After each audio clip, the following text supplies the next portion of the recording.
नमस्कार दोस्तों, स्वागत है आपका हमारे YouTube चैनल फ्री एजुकेशन में। दोस्तों आज के इस वीडियो में हम रेलवे एनटीपीसी के 28 दिसंबर की सभी शिफ्टों में जितने भी क्वेश्चन पूछे गए थे उन सभी क्वेश्चन को हल करने वाले हैं। देखो दोस्तों, मैं मानता हूं कि ये वीडियो थोड़ा सा लेट है, लेकिन इसके दो सबसे बड़े कारण हैं। एक तो सबसे बड़ा कारण ये है कि क्वेश्चन को फाइंड आउट करना कि कौन कौन से क्वेश्चन आए हैं, ठीक है। दूसरा सबसे बड़ा कारण ये है कि उन क्वेश्चन को बिल्कुल डिटेल में आपको बताऊं, ठीक है। डिटेल में बताने से क्या होगा, देखिए दोस्तों, जो क्वेश्चन पूछा गया है अब वो क्वेश्चन रिपीट तो होगा नहीं, लेकिन उससे मिलता जुलता क्वेश्चन आपके एग्जाम में जरूर पूछा जाएगा। तो एक क्वेश्चन से जितने भी क्वेश्चन बन सकते हैं उन सभी क्वेश्चन को हम हल करेंगे और इन फैक्टों को पता करने में थोड़ा सा टाइम लग जाता है। तो चलिए दोस्तों फटाफट से शुरू कर लेते हैं। पहला हमारा क्वेश्चन पूछा गया था कि भारत में प्रथम नियमित जनगणना कब हुई थी। तो देखिए दोस्तों, नियमित जनगणना हुई थी 1881 में, ठीक है।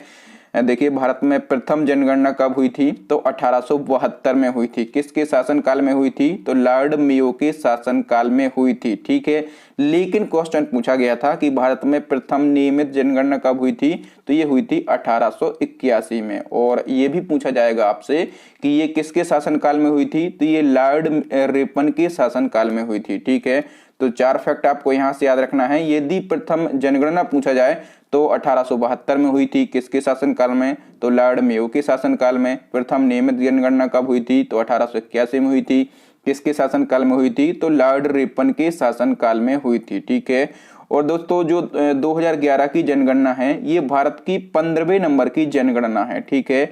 लेकिन ये स्वतंत्र भारत की 7वीं जनगणना है। ये दो फैक्ट भी आपको याद रखना है कि 2011 में जो जनगणना हुई थी ये कौन से नंबर की है, तो ये 15वीं जनगणना है। लेकिन स्वतंत्र भारत की यदि पूछा जाए तो ये 7वीं जनगणना है, ठीक है। और जनगणना का महाविभाजक वर्ष कौन सा है, तो 1921 है, ठीक है। ये फैक्ट जो हैं ये आपके एग्जाम में पूछे जाते हैं। अभी नियमित जनगणना कब हुई ये पूछा गया था। अब यदि जनगणना से क्वेश्चन पूछा जाएगा तो मैं आशा करता हूं कि यहां से आपको वो क्वेश्चन पूछा जाए। नेक्स्ट क्वेश्चन देख लेते हैं दोस्तों। अगला क्वेश्चन हमारा पूछा गया था आईपीएल 2020 का आयोजन कहां पर हुआ था। तो आईपीएल 2020 का आयोजन हुआ था यूएई देश में, ठीक है। आईपीएल का फुल फॉर्म हम जान लेते हैं, इंडियन प्रीमियर लीग होता है। और 2020 में आईपीएल का कौन सा वर्जन था, तो 13वां वर्जन था। इसका आयोजन हुआ था यूएई देश में, ठीक है। और आईपीएल 2020 का खिताब किसने जीता था, तो मुंबई इंडियंस ने जीता था। दिल्ली कैपिटल्स को 5 विकेट से हरा के जीता था, यानी कि जो दिल्ली कैपिटल है ये उपविजेता रही थी, ठीक है। तो आईपीएल में विजेता और उपविजेता कौन रहा ये आपको याद रखना है। और 2020 में इसका कौन सा वर्जन था ये आपको याद रखना है, ठीक है। आईपीएल 2020 की यदि हम प्रायोजक कंपनी यानी कि स्पॉन्सर कंपनी की बात करें तो कौन सी थी, ड्रीम 11 थी, ठीक है। ये आपको याद रखना है। और आईपीएल का जो पहला वर्जन है ये कब हुआ था, तो ये 2008 में हुआ था। ये सारे फैक्ट याद रखना है क्योंकि आईपीएल से क्वेश्चन पूछे जा रहे हैं। नेक्स्ट क्वेश्चन पूछा गया था डीआरडीओ के चीफ कौन है वर्तमान में, तो डॉक्टर जी सतीश रेड्डी जो हैं ये डीआरडीओ के वर्तमान में चीफ हैं। तो डीआरडीओ के रिगार्डिंग और कितनी इंफॉर्मेशन है हम जान लेते हैं। जो डीआरडीओ है इसका फुल फॉर्म होता है defence research and development organisation, Hindi में इसको कहा जाता है रक्षा अनुसंधान व विकास संगठन। इसकी स्थापना हुई थी 1958 में। इसका हेडक्वार्टर न्यू दिल्ली में स्थित है और इसके चेयरमैन मैं आपको बता चुका हूं, डॉक्टर जी सतीश रेड्डी डीआरडीओ के चेयरमैन हैं। नेक्स्ट क्वेश्चन पूछा गया था लोकसभा में अधिकतम सदस्यों की संख्या कितनी हो सकती है। तो दोस्तों लोकसभा में अधिकतम सदस्यों की संख्या हो सकती है 552। लेकिन दोस्तों डिपेंड करता है ऑप्शन में।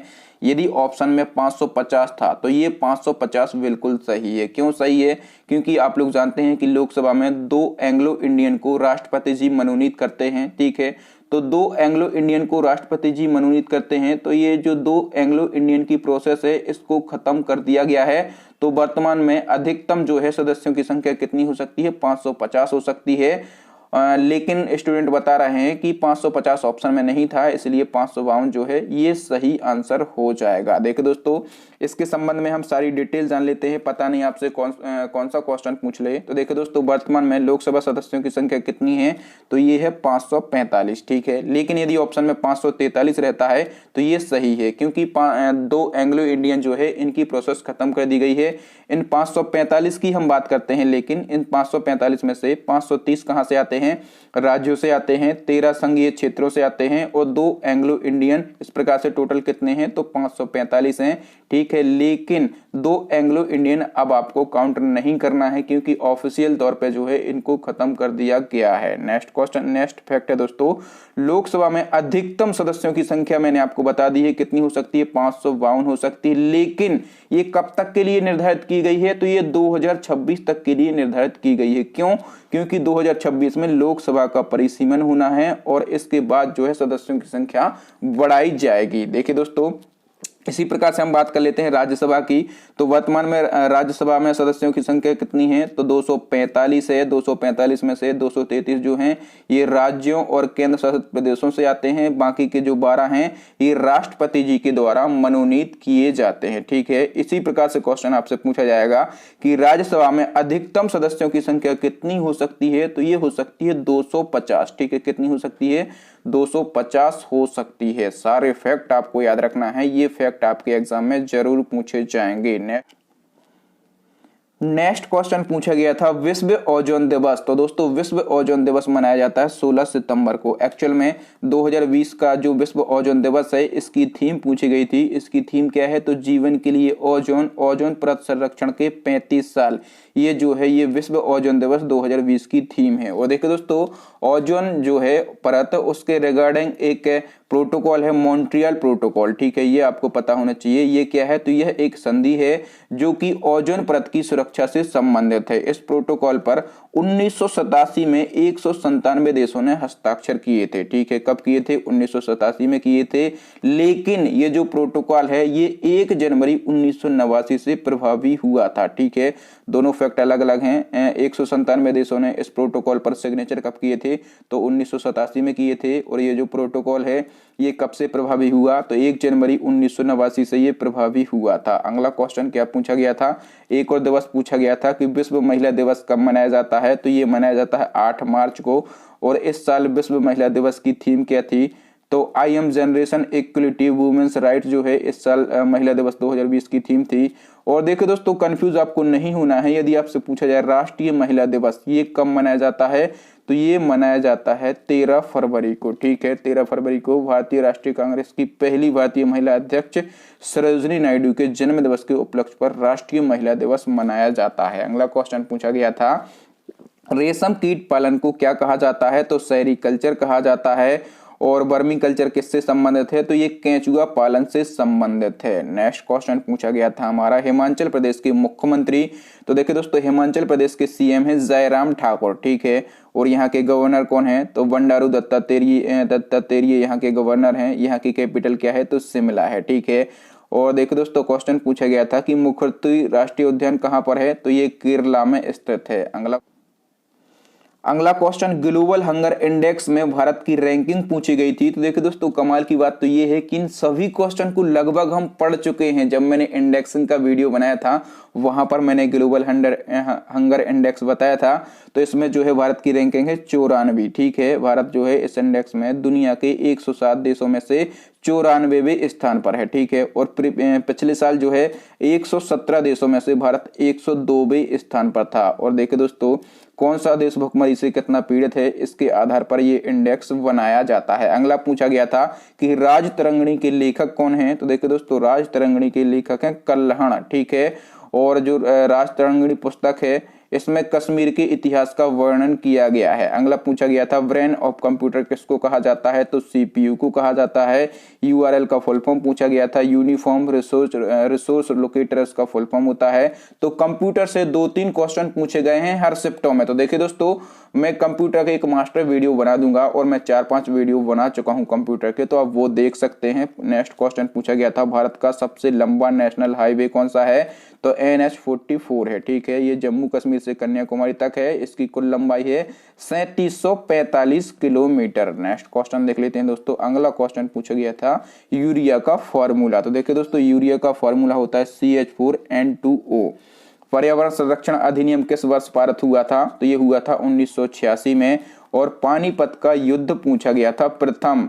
तो देखिए दोस्तों, पानीपत के तीनों युद्धों पर हम डिस्कशन कर लेते हैं। तो देखिए दोस्तों, पानीपत का जो प्रथम युद्ध है ये हुआ था 1526 में। ठीक है, हमें डेट भी याद रखना है, 21 अप्रैल 1526 में हुआ था। किस किस के बीच में हुआ था? तो बाबर और इब्राहिम लोदी के बीच में हुआ था। पानीपत का जो दूसरा युद्ध है ये 5 नवंबर 1556 को हुआ था। उत्तर भारत के हिंदू शासक हेमचंद्र विक्रमादित्य, इनको हेमू भी कहा जाता है, तो हेमू और अकबर की सेना के बीच में हुआ था। और जो तीसरा युद्ध था ये हुआ था 14 जनवरी 1761 में अहमद शाह अब्दाली और मराठा सेनापति सदाशिवराव भाऊ के बीच में। ठीक है, और देखिए दोस्तों जो पानीपत है ये कहाँ पर स्थित है? तो ये हरियाणा राज्य में स्थित है। ये भी फैक्ट आपसे पूछा जा सकता है। नेक्स्ट क्वेश्चन पूछा गया था, जल में घुलनशील विटामिन, तो हम बोलते हैं गई भैंस पानी में। भैंस पानी में गई, यानी कि जो बी-सी विटामिन है ये जल में घुलनशील है। भैंस मतलब भा और सा। ठीक है, तो इस प्रकार से हम ऐसा याद रख सकते हैं कि गई भैंस पानी में, मतलब बी-सी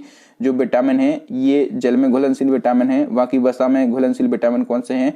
तो आप ऐसा याद रख सकते हैं कीड़ा, KEDA। ठीक है, कीड़ा जो है ये वसा में घुलनशील विटामिन है। अगला पूछा गया था, भोपाल गैस त्रासदी किस वर्ष हुई थी? तो दोस्तों 1984 में हुई थी। ठीक है, 2 दिसंबर के दिन को और 3 दिसंबर की रात को 1984 में भोपाल में यूनियन कार्बाइड नामक कंपनी के कारखाने से मिथाइल आइसोसाइनाइड यानी कि MIC नामक जहरीली गैस का रिसाव हुआ था। इसमें लगभग 15,000 लोगों से अधिक लोगों की जान गई थी। ठीक है, और कुछ लोग शारीरिक रूप से अपंग हो गए थे। दोस्तों 15,000 लोगों की जान गई थी। ये तो सरकारी आंकड़े थे, बहुत सारे लोग मरे थे और आज भी बहुत सारे लोग जो है इससे पीड़ित हैं और पेंशन ले रहे हैं।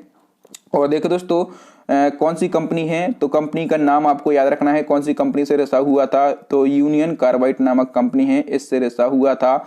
और कौन सी गैस रिसी थी? तो मिथाइल आइसोसाइनाइड रिसी थी। इसका फॉर्मूला क्या होता है? तो C2H3NO जो है इसका फॉर्मूला होता है। ये भी आपको जरूर याद रखना है। नेक्स्ट क्वेश्चन बिल्कुल सरल, महाराष्ट्र की राजधानी पूछी गई थी मुंबई। ठीक है, और यहाँ के हम CM भी जान लेते हैं। तो CM कौन है? उद्धव ठाकरे हैं। लेकिन यहाँ के डिप्टी CM कौन है? अजीत पवार। ये फैक्ट आपको जरूर याद रखना है। ठीक है, और यदि हम बात करें यहाँ के गवर्नर कौन है? तो भगत सिंह कोश्यारी जो हैं ये महाराष्ट्र के वर्तमान गवर्नर हैं। नेक्स्ट क्वेश्चन दोस्तों, MICR का फुल फॉर्म पूछा गया था। तो MICR का फुल फॉर्म नहीं, MICR में C का क्या मतलब है ये पूछा गया था। ठीक है, तो C का मतलब होता है कैरेक्टर। ठीक है, हम पूरा फुल फॉर्म जान लेते हैं। मैग्नेटिक इंक कैरेक्टर रिकॉग्नाइजेशन इसका फुल फॉर्म होता है। अगला क्वेश्चन पूछा गया था, पदार्थ का SI मात्रक क्या होता है? तो देखिए दोस्तों, पदार्थ की माप का SI मात्रक होता है मूल। क्या होता है? पदार्थ की माप का SI मात्रक मूल होता है। नेक्स्ट क्वेश्चन पूछा गया था, परमाणु सिद्धांत के प्रतिपादक कौन है? तो जॉन डाल्टन है। ठीक है, और इन्होंने परमाणु सिद्धांत जो है ये 1803 में प्रतिपादित किया था। नेक्स्ट क्वेश्चन पूछा गया था, DNA का डबल हेलिक्स मॉडल किसने प्रतिपादित किया था? तो वॉटसन एवं क्रिक ने प्रतिपादित किया था। नेक्स्ट क्वेश्चन पूछा गया था, एसीटोन का व्यावसायिक नाम क्या है? तो दोस्तों एसीटोन का जो व्यावसायिक नाम है वो है प्रोपेनॉल। नेक्स्ट क्वेश्चन देख लेते हैं दोस्तों। अगला क्वेश्चन पूछा गया था, नींबू का pH मान कितना होता है? लगभग 2.4 होता है। नोबेल पुरस्कार का आयोजन कहाँ किया जाता है ये पूछा गया था। तो देखिए दोस्तों, नोबेल पुरस्कार का आयोजन किया जाता है स्टॉकहोम में। स्टॉकहोम जो है ये स्वीडन देश की राजधानी है। लेकिन दोस्तों यदि हम बात करें शांति के क्षेत्र में नोबेल पुरस्कार, तो ये कहाँ दिए जाते हैं? तो ये दिए जाते हैं ओस्लो में, जो कि नॉर्वे देश की राजधानी है। ठीक है, बाकी के जो 5 नोबेल पुरस्कार हैं ये दिए जाते हैं स्टॉकहोम में, और जो शांति का नोबेल पुरस्कार है ये इस ओस्लो में दिया जाता है। ठीक है, नोबेल पुरस्कार की स्थापना हुई थी 1901 में, और ये 6 क्षेत्रों में दिया जाता है, साहित्य, भौतिकी, रसायन, चिकित्सा, शांति और अर्थशास्त्र। याद रखना है, पहले ये 5 क्षेत्रों में दिया जाता था, लेकिन 1968 में ये अर्थशास्त्र में भी दिया जाने लगा है। 1968 से अर्थशास्त्र में, ये आपको स्पेशली याद रखना है। एक क्वेश्चन यूएनओ से संबंधित था, तो यूएनओ के बारे में हम पूरी डिटेल जान लेते हैं। जो यूएनओ है इसका फुल फॉर्म होता है यूनाइटेड नेशन ऑर्गेनाइजेशन, हिंदी में इसको कहा जाता है संयुक्त राष्ट्र संघ। इसकी स्थापना हुई थी 24 अक्टूबर 1945 को। स्थापना हुई थी 24 अक्टूबर को, इसलिए हम हर साल 24 अक्टूबर को यूनाइटेड नेशन दिवस के रूप में मनाते हैं। ठीक है, हेडक्वार्टर कहाँ पर है? तो न्यूयॉर्क अमेरिका के अंदर हेडक्वार्टर है। और देखिए दोस्तों, जो यूएनओ है इसके प्रथम महासचिव कौन बनाए गए थे? तो त्रिगवेली नार्वे बनाए गए थे। ठीक है, त्रिगवेली बनाए गए थे, और ये कहाँ के हैं? तो ये नार्वे देश के हैं। ठीक है, और वर्तमान में इसके महासचिव कौन हैं, तो एंटोनियो गुटेरेस हैं। और वर्तमान में यूएनओ के सदस्य देश कितने हैं, तो 193 सदस्य देश हैं वर्तमान में। नेक्स्ट क्वेश्चन देख लेते हैं दोस्तों। अगला क्वेश्चन पूछा गया था, पौधों में गैस विनिमय कहां से होता है, तो पौधों में जो गैस विनिमय होता है ये वातरंध्रों से होता है, यानी कि स्टोमेटेसा होता है। नेक्स्ट क्वेश्चन पूछा गया था, जैन धर्म के 24वें तीर्थंकर कौन है, तो महावीर स्वामी हैं। और जो महावीर स्वामी हैं इनका जन्म 599 ईसा पूर्व वैशाली के निकट कुंडल ग्राम में हुआ था। और जो महावीर स्वामी हैं इनकी माता का नाम है त्रिशला, इनके पिता का नाम है सिद्धार्थ। नेक्स्ट क्वेश्चन देख लेते हैं दोस्तों। नेक्स्ट हमारा क्वेश्चन है, सैंडल पीक कहां पर स्थित है, तो अंडमान निकोबार में स्थित है सैंडल पीक। और दोस्तों अगला क्वेश्चन था, सबरीमाला मंदिर कहां पर है, तो ये केरला में है। अगला क्वेश्चन पूछा गया था, भारत में सबसे युवा राष्ट्रपति कौन बने थे, तो वो बने थे नीलम संजीव रेड्डी। और दोस्तों नीलम संजीव रेड्डी से हमें याद रखना है कि अभी तक एकमात्र निर्विरोध चुने जाने वाले राष्ट्रपति हैं। ये क्वेश्चन पूछा जाता है कि अभी तक एकमात्र निर्विरोध चुने जाने वाले राष्ट्रपति कौन से हैं, तो नीलम संजीव रेड्डी हैं। और देखिए दोस्तों नीलम संजीव रेड्डी जो हैं ये लोकसभा के 4थे नंबर के अध्यक्ष भी रह चुके हैं और बाद में ये भारत के 6वें नंबर के राष्ट्रपति बने थे। दोस्तों देखिए मैं आपको बिना रुके, बिना किसी फालतू बात के, बिना बकवास के नॉन स्टॉप तरीके से पढ़ा रहा हूं, तो आपका एक यहाँ पर कर्तव्य बनता है कि आप वीडियो को लाइक जरूर करेंगे। नेक्स्ट क्वेश्चन पूछा गया था, बंगाल विभाजन कब हुआ था, 1905 में। किसके शासनकाल में, तो लॉर्ड कर्जन के शासनकाल में। अगला नेक्स्ट क्वेश्चन पूछा गया था, खेलो इंडिया यूथ गेम 2020 का आयोजन कहां पर हुआ था, तो खेलो इंडिया यूथ गेम 2020 का आयोजन हुआ था असम में। ठीक है, और फैक्टों को हम डिस्कस कर लेते हैं कि इसका उद्घाटन किसने किया था, तो खेलो इंडिया यूथ गेम 2020 का उद्घाटन जो है 2 लोगों ने किया था। एक तो है किरण रिजिजू और दूसरे हैं सर्बानंद सोनोवाल। ठीक है, जो किरण रिजिजू हैं ये केंद्रीय खेल मंत्री हैं और जो सर्बानंद सोनोवाल हैं ये असम के मुख्यमंत्री हैं। ठीक है, आयोजन कहां पर किया गया इसका, तो सूरज साई स्टेडियम गुवाहाटी असम में। ठीक है, स्टेडियम का नाम भी आपको याद रखना है। और खेलो इंडिया यूथ गेम 2020 का शुभंकर क्या था, तो जय और विजय था। ये सारी बातें, सारे फैक्ट आपको याद रखना है क्योंकि आपके एग्जाम में क्वेश्चन रिपीट नहीं होंगे लेकिन उससे मिलते जुलते क्वेश्चन जरूर पूछे जाएंगे। नेक्स्ट क्वेश्चन पूछा गया था, संविधान के किस अनुच्छेद में चुनाव आयोग का वर्णन किया गया है, तो अनुच्छेद 324 में भाग 15 में निर्वाचन आयोग यानी कि चुनाव आयोग का वर्णन किया गया है। अगला क्वेश्चन था, सिटी ऑफ सेफ्रोन किस शहर को कहा जाता है, तो जम्मू कश्मीर को कहा जाता है। अगला क्वेश्चन है, पेटीएम के सीईओ पूछे गए थे, तो पेटीएम के सीईओ हैं विजय शेखर शर्मा। नेक्स्ट क्वेश्चन देख लेते हैं। अगला क्वेश्चन पूछा गया था, जापान की मुद्रा क्या है, तो एन है। और पूछा गया था, गोल गुंबज कहाँ पर स्थित है, तो ये कर्नाटक में है। जो गोल गुंबज है ये कर्नाटक के बीजापुर जिले में स्थित है। ठीक है, और इस गुंबज में जो है बीजापुर के शासक मोहम्मद शाह का मकबरा स्थित है। नेक्स्ट क्वेश्चन है, राजस्थान के राज्यपाल पूछे गए थे, तो कलराज मिश्र हैं राजस्थान के राज्यपाल। ध्यान रखना, कलराज मिश्र जो हैं ये राजस्थान के राज्यपाल हैं। और देखिए दोस्तों राजस्थान से और कौन कौन से क्वेश्चन बन सकते हैं ये कई बार हमने डिस्कस किए हैं। जितने भी करंट अफेयर्स के वीडियो लाए हैं सभी वीडियो में हमने इनको डिस्कस किया है।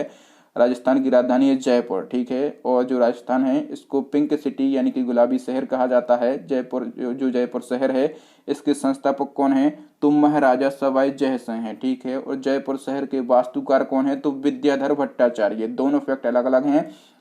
जयपुर शहर के संस्थापक है महाराजा सवाई जय सिंह और जयपुर शहर के वास्तुकार कौन है, तो विद्याधर भट्टाचार्य हैं। यहाँ के सीएम कौन है, तो अशोक गहलोत हैं और राज्यपाल कलराज मिश्र हैं। नेक्स्ट क्वेश्चन देख लेते हैं दोस्तों। अगला हमारा क्वेश्चन है, विश्व का सबसे बड़ा सोलर प्लांट कहाँ पर है, तो विश्व का सबसे बड़ा सोलर प्लांट जो है ये तमिलनाडु के कौमुदी में है। इसकी क्षमता है 648 मेगावाट। नेक्स्ट क्वेश्चन था, भारी जल का सूत्र क्या होता है, D2O होता है। इसको जो है ड्यूटीरियम ऑक्साइड भी कहा जाता है और इसका प्रयोग जो है नाभिकीय रिएक्टर में मंदक के रूप में किया जाता है। नेक्स्ट क्वेश्चन था, नाभिक के खोजकर्ता कौन है, तो रदरफोर्ड हैं।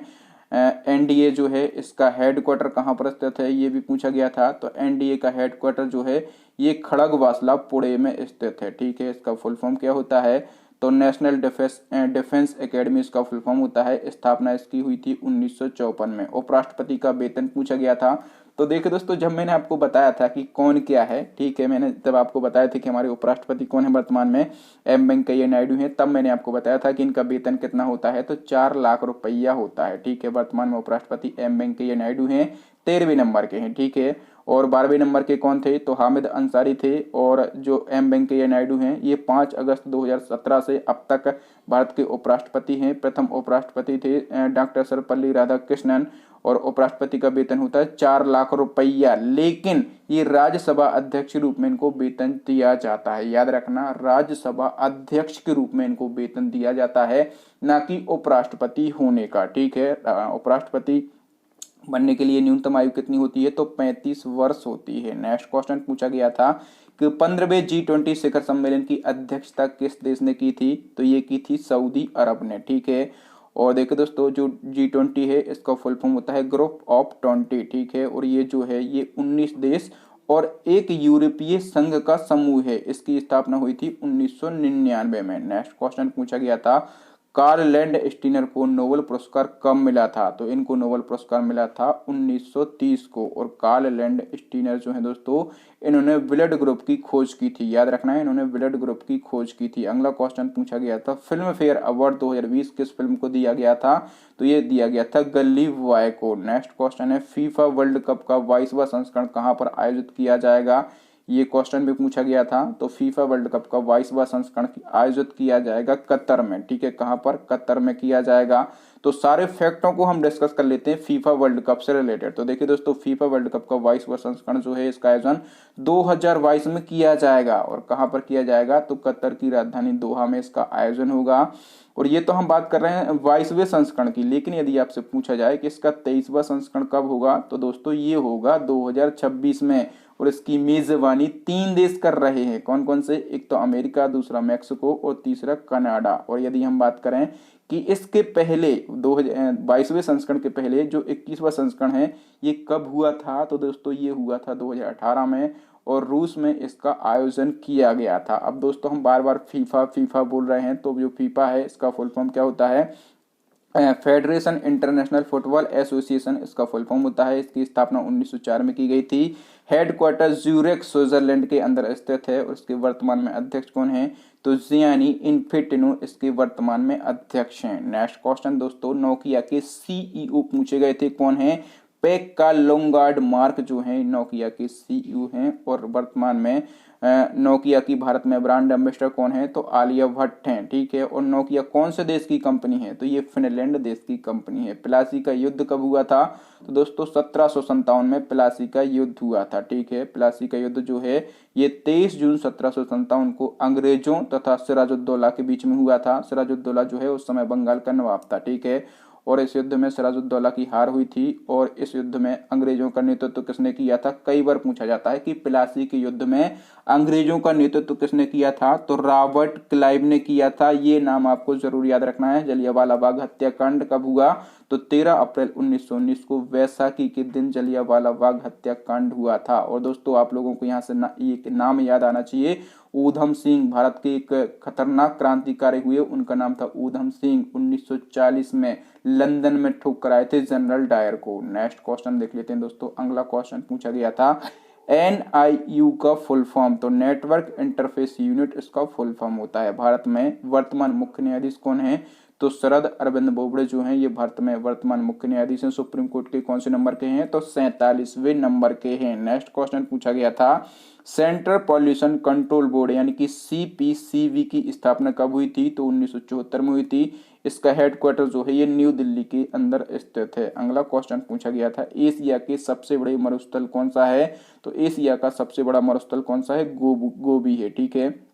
और देखिए दोस्तों, जो गोबी मरुस्थल है यह एक ठंडा मरुस्थल है। इसका अधिकांश भाग जो है मंगोलिया देश के अंदर स्थित है। ये फैक्ट पूछा जाता है कि जो गोबी मरुस्थल है इसका सबसे ज्यादा भाग कौन से देश में है, तो मंगोलिया देश में है, ठीक है। और जो थार मरुस्थल है ये भारत का सबसे बड़ा मरुस्थल है। नेक्स्ट क्वेश्चन है 2019 का ज्ञानपीठ पुरस्कार किसे दिया गया, तो देखिए दोस्तों 2019 के पुरस्कार भी पूछ रहे हैं। तो 2019 का ज्ञानपीठ पुरस्कार दिया गया था अमिताभ घोष को, ठीक है।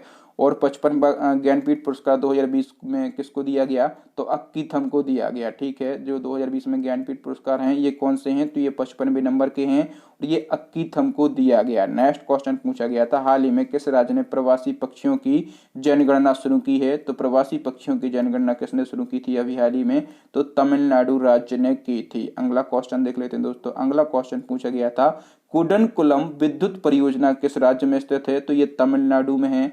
एक दर्रा पूछा गया था, वारालाचा दर्रा कहाँ पर है? तो हिमाचल प्रदेश में है। माइक्रोसॉफ्ट के सीईओ पूछे गए थे, तो सत्य नडेला जो हैं ये वर्तमान में माइक्रोसॉफ्ट कंपनी के सीईओ हैं। नेक्स्ट पूछा गया था कलारीपट्टू मार्शल आर्ट कहाँ है, किस राज्य का है? तो ये केरला का है। नेक्स्ट पूछा गया था कोविड केयर ऐप, ठीक है, कोरोना वायरस महामारी के दौरान जो है अरुणाचल प्रदेश ने कोविड केयर एक ऐप लॉन्च किया था। नेक्स्ट क्वेश्चन पूछा गया था आलू अनुसंधान केंद्र कहाँ पर है? तो शिमला हिमाचल प्रदेश के अंदर स्थित है, ठीक है। नेक्स्ट क्वेश्चन पूछा गया था प्रियंका राधाकृष्णन किस देश में भारतीय मूल की पहली मंत्री बनी हैं? तो देखो दोस्तों, प्रियंका राधाकृष्णन जो है पहली भारतीय मूल की नागरिक हैं जो कि न्यूजीलैंड देश में मंत्री बनी हैं। और जो प्रियंका राधाकृष्णन है इनका संबंध किस राज्य से है? तो केरला राज्य से इनका संबंध है। नेक्स्ट क्वेश्चन दोस्तों पूछा गया था power grid corporation of India के नए महानिदेशक कौन बने हैं? तो power grid corporation of India के नए महानिदेशक बने हैं अभय चौधरी। और जो power grid corporation of India है इसकी स्थापना हुई थी 1989 में। इसका हेडक्वार्टर जो है गुड़गांव हरियाणा के अंदर स्थित है। दोस्तों एक नर्मदा नदी के द्वारा बनाया गया जलप्रपात पूछा गया था। तो दोस्तों नर्मदा नदी जो है मुख्य रूप से 4 जलप्रपात बनाती है। एक तो कपिल धारा, दूसरा दुग्ध धारा। ये जो कपिल धारा और दुग्ध धारा जलप्रपात हैं ये नर्मदा नदी जो है अनूपपुर जिले में बनाती है, ठीक है। तीसरा है धुआंधार जलप्रपात, ये भेड़ाघाट जबलपुर जिले में बनता है। चौथा है सशस्त्रधारा जलप्रपात, ये जो है महेश्वर खरगोन जिले में नर्मदा नदी के द्वारा बनाया जाता है। तो ये 4 जलप्रपात हैं, इन्हीं में से कोई एक ऑप्शन में था। नेक्स्ट क्वेश्चन दोस्तों था भारत की प्रथम महिला नोबेल पुरस्कार विजेता कौन थी? तो देखो दोस्तों भारत की प्रथम महिला नोबेल पुरस्कार विजेता सभी लोग जानते हैं मदर टेरेसा थी, ठीक है। लेकिन ये क्वेश्चन नहीं पूछा जाएगा आपसे कुछ और फैक्ट पूछे जा सकते हैं कि इनको नोबेल पुरस्कार कब दिया गया? तो 1979 में दिया गया। किस क्षेत्र के लिए? तो शांति के क्षेत्र के लिए दिया गया था। और यदि हम बात करें कि नोबेल पुरस्कार पाने वाले प्रथम भारतीय कौन है? तो रविन्द्रनाथ टैगोर हैं। इनको जो है कब दिया गया नोबेल पुरस्कार? तो 1913 में दिया गया। किस क्षेत्र में दिया गया? तो साहित्य के क्षेत्र में दिया गया। और इनकी रचना गीतांजलि के लिए इनको नोबेल पुरस्कार दिया गया था। दोस्तों लगभग जो है 70 प्रश्नों को हमने हल करा है जो कि आपके 28 दिसंबर की सभी शिफ्टों में पूछे गए हैं, ठीक है। और देखो दोस्तों मैंने कोशिश ये की है कि जितने भी क्वेश्चन मैं लाऊं सभी को डिटेल में पढ़ाऊं, सभी क्वेश्चन का ऑपरेशन कर दूं, क्योंकि जो आने वाले स्टूडेंट हैं जो एनटीपीसी का एग्जाम देने के लिए जा रहे हैं उनके लिए ये वीडियो ये क्वेश्चन हेल्पफुल हो सकें। तो थैंक यू दोस्तों। और देखिए दोस्तों मैं आपको एक इन्फॉर्मेशन देना चाहता हूं कि इस साल के जो करंट अफेयर्स के वीडियो हैं, जो ट्रेंडिंग टॉपिक हैं या फिर जो मेरी 500 क्वेश्चन की सीरीज है, ठीक है, तो यहीं से क्वेश्चन मोस्टली पूछे जा रहे हैं। क्योंकि हमने ऐसे ही पढ़ा है ना कि एक क्वेश्चन लिया है और उस क्वेश्चन के रिगार्डिंग जितने भी क्वेश्चन बन सकते हैं सभी क्वेश्चन को सॉल्व किया है, ठीक है। तो इस प्रकार से एक क्वेश्चन से ज़्यादा क्वेश्चन कवर हो जाते हैं और क्वेश्चन जो है यहाँ से पूछे जाते हैं। तो आप हमारे पुराने वीडियो भी देख सकते हैं। तो थैंक यू दोस्तों, वीडियो देखने के लिए बहुत बहुत धन्यवाद। आपको वीडियो कैसा लगा ईमानदारी से हमें कमेंट करके जरूर बताएं। यदि आपको वीडियो अच्छा लगा हो तो प्लीज़ वीडियो को लाइक करें, अपने दोस्तों के साथ अपने भाई बहनों के साथ इस वीडियो को शेयर करें। नए लोग हमारे चैनल को सब्सक्राइब कर लें, साथ में दबाना बेल आइकन। इससे क्या होगा कि जब भी मैं कोई नया और लेटेस्ट वीडियो डालूंगा तो उसको नोटिफिकेशन आपको मिल जाएगा, आप हमारे वीडियो सबसे पहले देख पाएंगे। थैंक यू दोस्तों, वीडियो देखने के लिए बहुत बहुत धन्यवाद। आप